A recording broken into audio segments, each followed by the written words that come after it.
नवाबशाह में पुलिस के वेटिंग उम्मीदवारों ने नवाबशाह प्रेस क्लब के सामने एहतजाजी मुजाहरा किया। मुजाहिरीन ने वश न्यूज़ से बातचीत करते हुए कहा कि हम यहाँ पे वेटिंग उम्मीदवार पूरे सिंध से लोग यहाँ पे हो गए हैं। हमने हर टेस्टें क्लियर किए, फिजिकल हमने क्लियर किया है, हमने रिटन टेस्ट क्लियर किया, हमने इंटरव्यू क्लियर किया है, सब प्रोसेस क्लियर किए हैं। इसके बाद भी हमें जो है ऑफर ऑर्डर नहीं दिए जा रहे। हम मुतालबा करते हैं ज़िया साहब से थे हमें ऑफर ऑर्डर दें। मैंने 2024 में अप्लाई किया था SBD 01, ये एक सिंध पुलिस का डिपार्टमेंट है।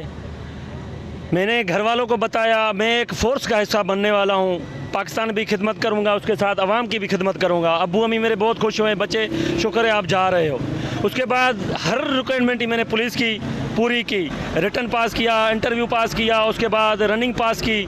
शदीद गर्मियों के अंदर, शदीद सर्दियों के अंदर मैंने हर रिक्वायरमेंट ही पूरी की। उसके बावजूद भी सिंध गवर्नमेंट मुझे जलील कर रही है, मेरे साथ वेटिंग कैंडिडेट को जलील कर रही है। 2 साल हो गए हमें अप्लाई करते हुए, आखिर क्यों?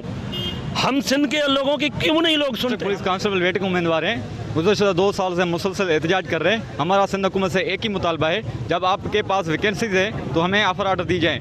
जब वज़ीर दाखिला सिंध जो है ना वो खुद इकरार कर चुका है कि हमारे पास वैकेंसीज है, हम फेज देंगे। तो हम ये कहते हैं हमारा एक ही मुतालबा है कि हमें एक नोटिफिकेशन दिया जाए जिसमें क्लियर लिखा हो कि हम आपको फेस टू फेस भर्ती किया जाएगा। कैमरा टीम के साथ समीर शाहानी, वश न्यूज़, नवाबशाह।